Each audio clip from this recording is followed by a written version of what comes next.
Bienvenue everybody, welcome to this morning parasha or to this morning Shabbat. Alright, the parasha of this morning is known as Parasha Mishpatim. Parasha Ha Mishpatim. And what does it mean? What's the meaning of the word Mishpatim? It means ordinances, guidance, the judgment. You know, when you do what is wrong, this is the consequence. So don't come and later on say, oh, God punished me, or the government is punishing me. No, you punish yourself. Because the law had said, if you thief, or if you steal, or if you commit murder, or if you do something wrong, this is the consequence of your action. So therefore, before you do something, you think. Before you do something, you think deep. You just don't jump and do things and say, oh, the government is punishing me because they hate me. Oh, God is pointing finger at me because God hate me. God is love. God never hate no one. God loves you is because He's your creator, He's your father. God does not point finger at you. God is not saying you are going to go to hellfire. There is something like hellfire, right? That is a tactics, a fear tactics that some religions are using to scare their own people. There's something like that in Judaism. But what God is saying, if you do something wrong, this is the consequence of your action. Every action has a what? Reaction. Even though in science, in chemistry, every reaction has a purpose. You can see the action of every reaction. That is what the Torah is saying. That your action has a reaction. Whatsoever, if you do something that is positive, there is going to be a positive reaction. If you do something that is negative, there is going to be a negative reaction. So don't do something negative and you are expecting a positive reaction. You cannot sow a mango and reap an orange. It's not possible. What you sow is what you reap. So that's what the Torah is saying. So I subtitle this morning parasha as the Torah is written in the image of God. Everything is half and double. I repeat again. The Torah is written in the image of God. For the Torah said that the Torah is written with the finger of God. And everything that is in creation, everything that is in the universe is half and double at the same time. The judgment, which means the Mishpatim, the judgment begins by detailing a long list of 44 commandments concerning judicial cases, which were related to Moses Rabbeinu at Mount Sinai. It is generally understood that all these commandments were related to Moses Rabbeinu, who later related them to the children of Israel. Remember, this parasha of this week is a continuation of last week parasha, where we stopped from parasha Yitro. Don't forget that. This is the continuation, it's direct continuation of that parasha. And remember that Moshe Rabbeinu, that God told him to come, and God was teaching him, explaining this judgment, this status, and all these ordinances. Was explaining them to him, because what is the purpose of this judgment and what is the purpose of all these ordinances? This purpose and these ordinances of this 44 that was written in this week parasha is actually a total summary of the Ten Commandments is a total summary of the entire ordinances that God has given to the children of Israel. Remember also that in Egypt, in Israel, we have what is called the law of negative confession, right? And which is otherwise known as Ma'at law. So some people thought, or in their head or in their mind, thinking that Moses copied it from the Ma'at law, which is not so. Yes, there are a lot of things that are written in the 10 words, which the people know as the 10 commandments, right? That are written in what? In the Ma'at law, or the law of negative confession of Mizraim. But there are two things that is not written there in the law of the Egyptians. There are two laws that are in the Torah, or that in the 10th word or the 10th commandment. They were not in the Ma'at law, and that is to keep the Shabbat and to respect your father and your mother. That's the reason why God said so. That's the reason why God put that particular word among the 10 saying, you shall keep the Shabbat and you shall respect your father and your mother. In other words, the beginning of this week's parasha is a direct continuation of the ends of the previous parasha Yitro. However, towards the end of this parasha, a mishbesh, which is an altar, is built by Moshe Rabbeinu, and then the covenant of blood was made to seal the covenant. Moshe Rabbeinu taught us how to make the mishbesh, and at the end of the previous parasha, and then the judgment were detailed, after which the covenant of blood was made over them, and the children of Israel say, we will do and we will hear, we will do and we will obey. The 10th commandment are then heard, and then Moses Rabbeinu or Moshe Rabbeinu ascended into Mount Sinai, for 40 days and 40 nights to receive the tablet and the Torah at the end of this parasha. So I'm just giving us a total summary of the entire parasha of this week, from the ending of last week to this week. That towards the ending of this week parasha, that an altar was made. Don't forget, and on that altar was the sacrifice of blood made. That sacrifice is a covenant between us and God. Remember that the covenant of blood was made over us, that those that were there and those that were not there shall all hear and obey. That the 10th commandment that the Lord our God gave to us, that we are going to do it and we are going to obey it. I wasn't there when it was made. You weren't there 3,000, 4,000, 5,000 years ago. None of us here were there. But we were already being counted among those that were there. It was as if we are there ourselves. Because Moshe Rabbeinu said, for those that are here and for those that were not here, for those who are to come, all the generations of the children of Israel, as far as you have the DNA of Abraham, Isaac, and Jacob, and for those who come willingly to join the people of Israel, all their generation forever and forever shall obey this covenant. So, my friend, you cannot come and say, oh, you know what, I wasn't there, so I'm not going to obey. It doesn't concern me. I am holier than thou, or I can do whatsoever I want to do. No, it's part of you. You are part of them. You are part of us. All of us has to do what? Has to hear and obey. We have to do it because we have been counted on that day, on that very day when the covenant was made. All right.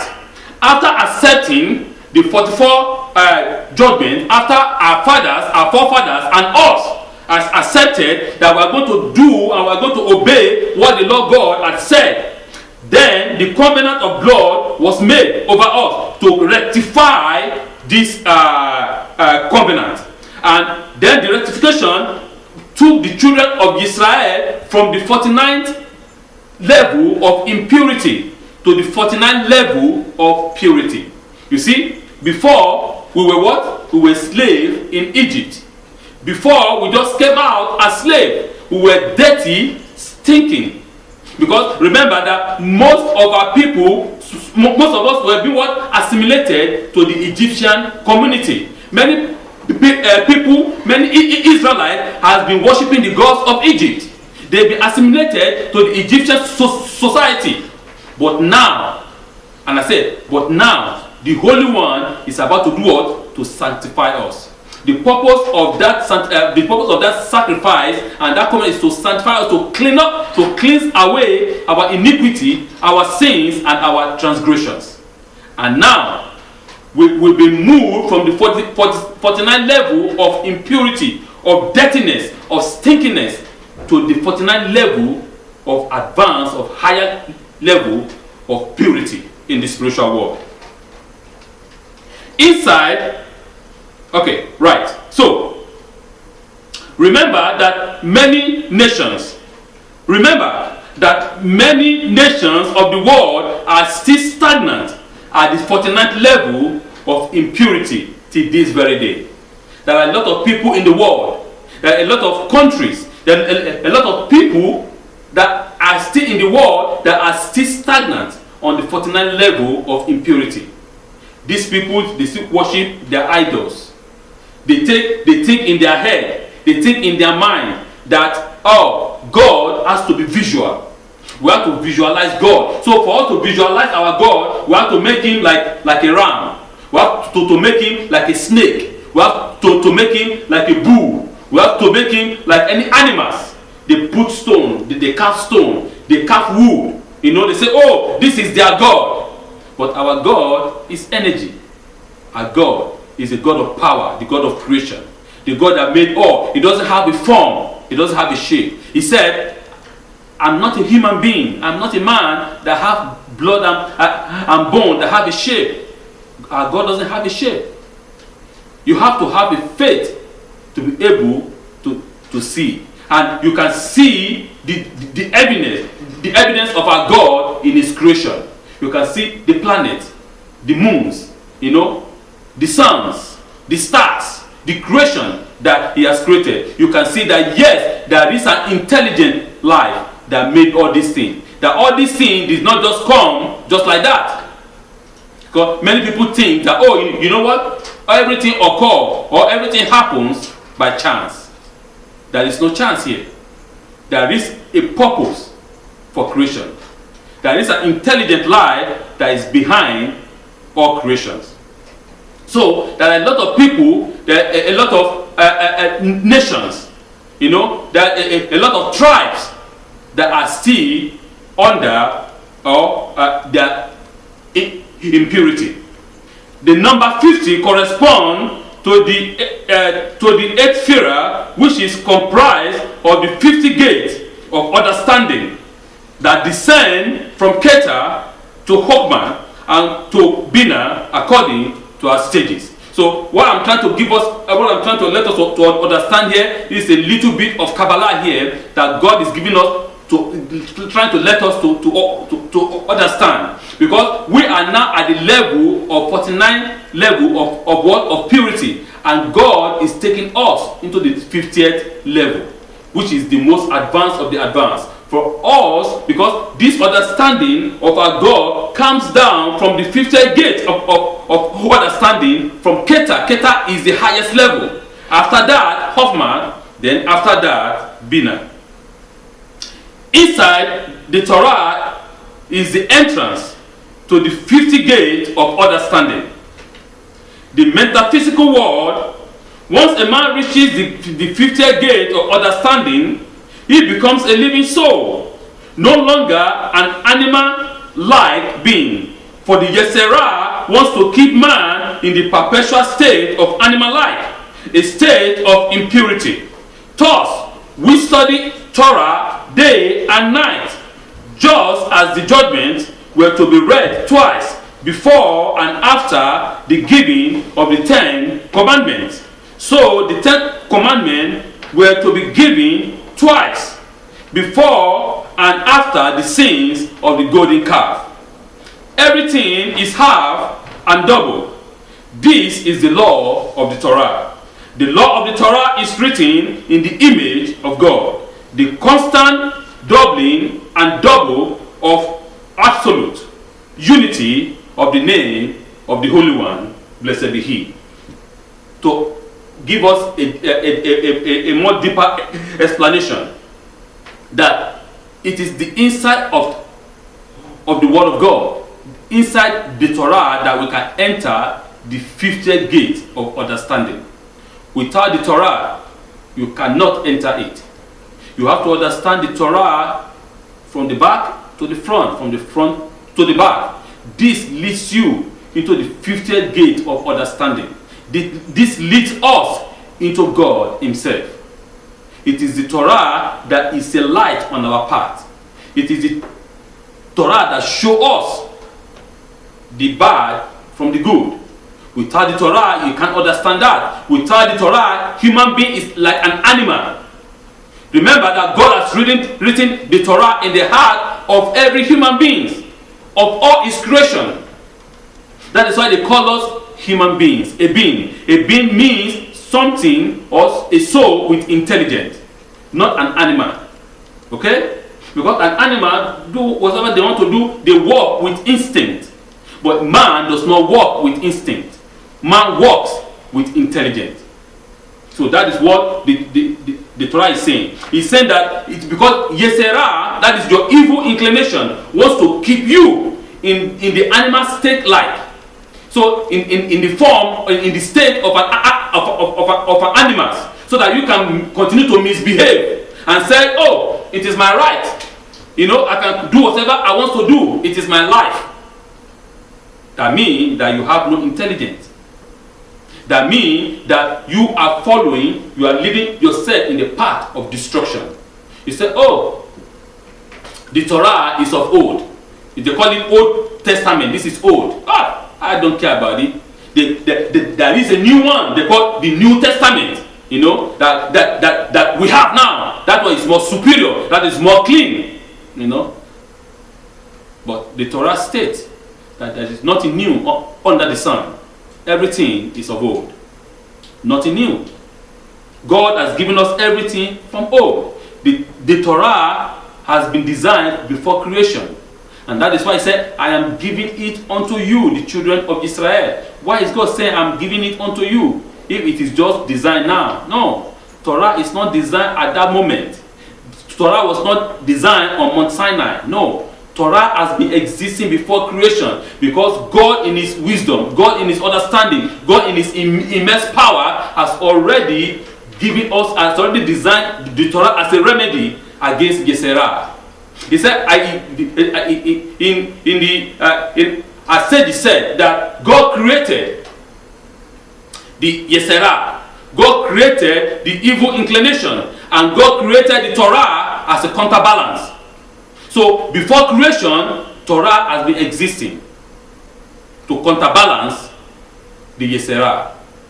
Remember, your evil inclination, the Yesera want to keep you in the state of animal-like, so that you continue to misbehave, because it is animal that walk with instinct, with no intelligence. But you are human beings, so you are not an animal. God has given you a soul, a soul that is above the soul of an animal, an intelligent soul, so that you will do what is right and just in the sight of the Lord thy God. The receiving of the commandment was in two halves, which form a greater whole, of the name of the Holy One, blessed be He. Then they were given for a second time, and so on and so forth. This is the essence of the Torah, having and doubling, to make greater whole until the time of the final redemption of Israel and the unification of the name of God. A state that existed before creation of the world of heavens and the world of earth. As it is said, blessed is the one who unites the name of God, and cursed is the man. Cursed is the person that divides the name of God. Why should a man curse himself? As Sage said, cursed is the one that divides the name of God. We have a lot of people that said their God is three. They divided the name of God. He said, blessed is the man that unites the name of God, for God is one. This then was the purpose of the receiving of the Torah on Mount Sinai by the children of Israel.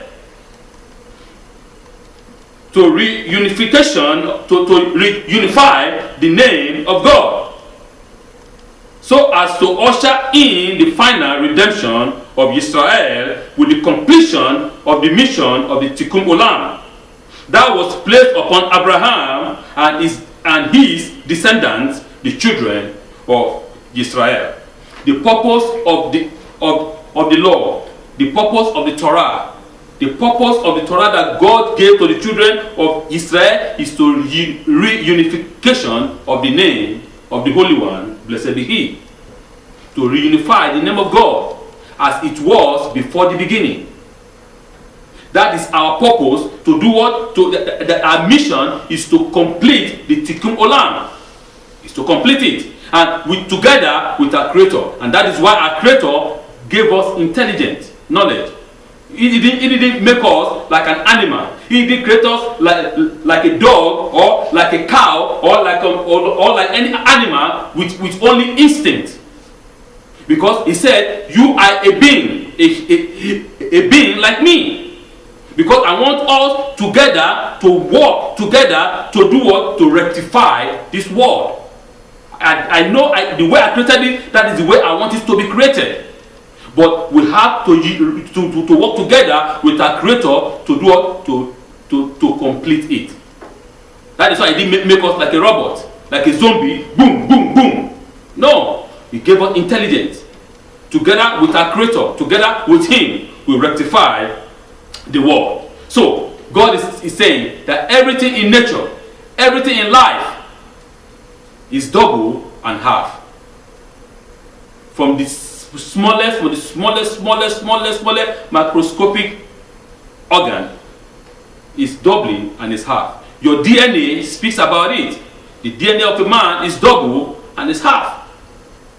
Everything in the world, everything in creation, from their DNA is double and is half. So the Torah is double and the Torah is half. And the Torah is written in the image of God. That we should understand, that we should know, that we should come close to our Creator. So that once you understand the Torah, once you know what the Torah is saying, then you yourself become to evolve, and yourself begins to grow, and you become God-like. You become God-like a person, a God-like being. You can grow yourself higher and higher and higher in the spirit until you enter into the 50th gate of understanding. And the 50th gate of understanding can only be entered through the Torah. Nothing else, nothing more. The Torah is life to those who take hold of it. Torah is life for every individual, for every soul, for every person, for every man, for every woman that will love it, that will take it and hold onto it. But if you want to say that you are smart, and you want to say that you are more intelligent than your Creator, then you are free to do whatever you want to do. But when the consequence comes, don't point finger. Don't say this man, this woman, that God hates you. Nobody hates you. You pay for your consequence. You pay for your action. For every action, there is a reaction. There is a consequence for every action. He said, the world that we are, the world that we see, is as a result of the action of man. Our action affects the physical world. Our action affects everything in the universe. If we do good, everything will be nice. That is why God gave us all these ordinances, that a poor man can have justice. If a poor man has no justice, then the world is in trouble.